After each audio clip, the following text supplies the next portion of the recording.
everybody? I'm here today to tell you and show you how to make a budget for beginners. If you want to make a budget, this is the video for you. I'm going to break it down into 3 unbelievably easy steps. And if you make the appropriate budget, then you can be financially good to go, okay? Let's face it, nobody wants to be broke, so I'm not here to make you broke. I'm here to make you be as wealthy as you can be within your income bracket. So first of all, earning more money, I'm placing that aside. I do recommend that you earn more money all the time with additional streams of income, but this has nothing to do with earning more money. It has to do with budgeting what you already have. So there are basically three steps, okay? Step number 1 is going to be, I'll explain the steps, then I'll put some numbers to it. Step number 1 is going to be your income. Write down your after-tax income. Now, most people would usually calculate this on a monthly basis. Even if you get a check every 2 weeks, a payment every 2 weeks, try to calculate it on a rough monthly basis, because your expenses and your investments are probably also going to be calculated on a monthly basis as well. So calculate your after-tax income, what you take home on a monthly basis. That's step number 1. I'll put some numbers down in just a moment, so make sure you stay tuned. Number 2, what are your necessary expenses? Number 2 is expenses, necessary expenses. So things like, your mortgage or your rent, if you're buying a house or you're renting a place, okay? Things like car payment, things like insurance, things like phone bill, things like groceries, things that you basically cannot take away. These are things that are necessary. Kind of think in terms of like food, water, shelter, heat, that kind of idea. That's what you're talking about here. We're not talking about all the fun things, just things that you need. Without a doubt, you cannot cut them out, okay? Write down what those are on a monthly basis once again, okay? And make a detailed list and then come up with an overall number. Number 3, you need to figure out what are your wants and your investments that you want to make. And that's what you do with the remainder of the money that's left over. So I'll show you right now what we're going to do. Okay, and we're going to split up the remainder into wants and investments. So number 1, income. Let's say my income is $5,000 a month. Okay? So we have $5,000 a month in after-tax income, okay?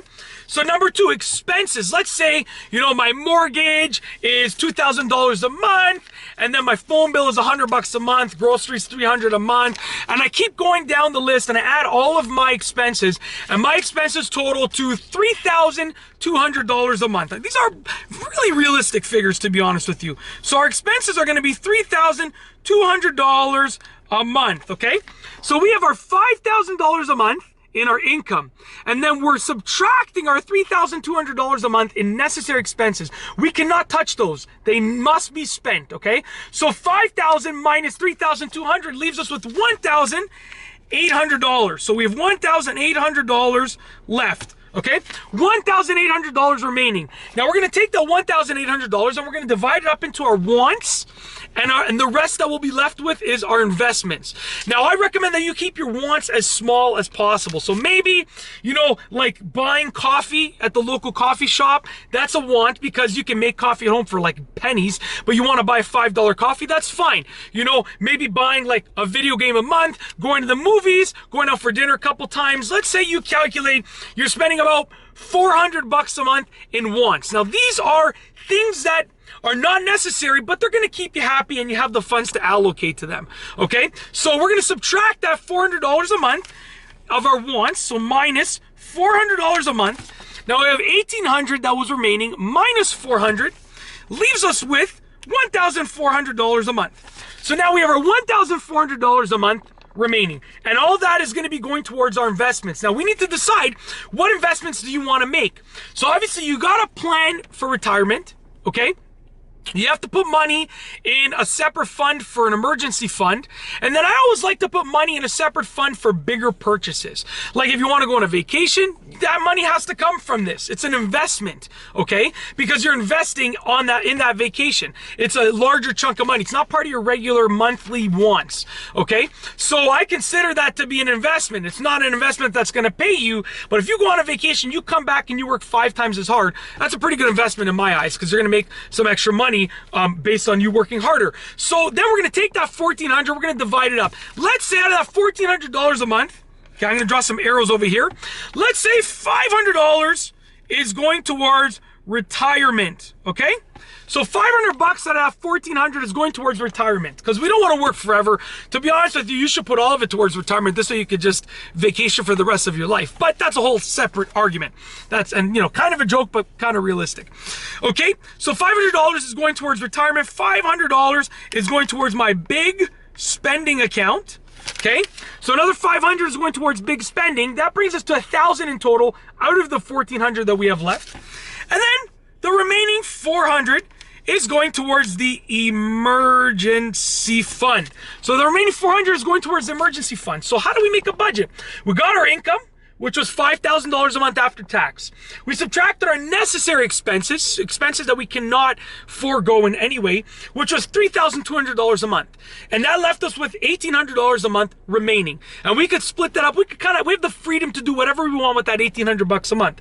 So then I got our $400 a month in wants, things that we're gonna spend our money on that can be cut out if we need to, but it kind of keeps us happy. So 400 bucks a month in wants. We subtracted that from our 1,800, which brought us $1,400 remaining to invest. Out of that 1,400, we decided to put $500 to our retirement, $500 to our big spending account, which is bigger purchases. Like you're gonna need a new car eventually, right? You know, or even if you finance it, you're gonna need a down payment. Maybe you're saving up for a house, a down payment on a house. 500 bucks a month towards like a big spending, and then $400 a month towards our emergency fund. These numbers can be changed around, and to be honest with you, I would actually take the like if I was saving for a big purchase that is an asset, like a house, I would take the $400 a month in emergency fund, I would put it towards that, or even, you know, take 300 out of that, put it towards the house down payment, and maybe leave 100 bucks a month in the emergency fund, because depending on where you live, the asset will appreciate, right? So that's it. That is how to make a budget for beginners. This is an easy budget. You can go heavy duty. This is just a very simple idea of how to budget your money. If you like this video, please be sure to give it a thumbs up. Let me know what you think down below as a comment. And of course, be sure to subscribe for more great videos just like this one. And that's all I have for you today. Thanks for watching.